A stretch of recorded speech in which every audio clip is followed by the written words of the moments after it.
Hello guys, so today I just want to show you that I can control my car remotely. That's on. And that's off. I didn't spend much money on doing this. I'll show you soon what I used. As you can see, there is no key in the ignition. Just cables and a receiver and a relay.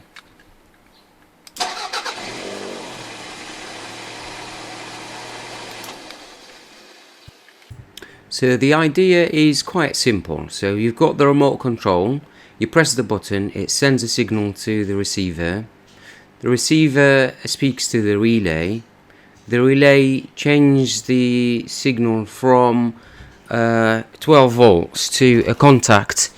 The contact basically is just shortening two cables, and that's what the ignition is, and that starts the engine. So for the parts, you will need a transmitter and receiver. The receiver will have the first relay, and then you'll also need a second relay with a delay on it of 5 seconds.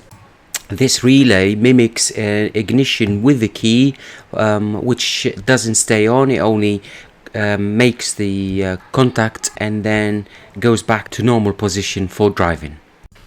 Okay, so here we are inside the car, below the ignition box.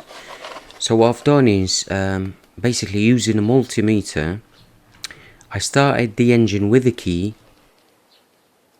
and took note of what cables were touching together.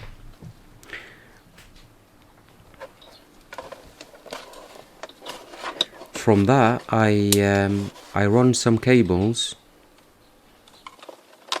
from there to the junction block there, and this is the second relay.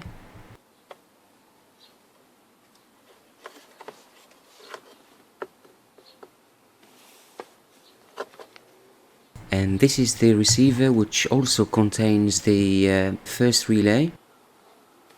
Okay, let's do a quick recap. So we've got the remote control, sends a signal to the receiver and the first relay. It goes to the junction there, and the second relay, it goes to the cables. That creates an ignition and starts the car.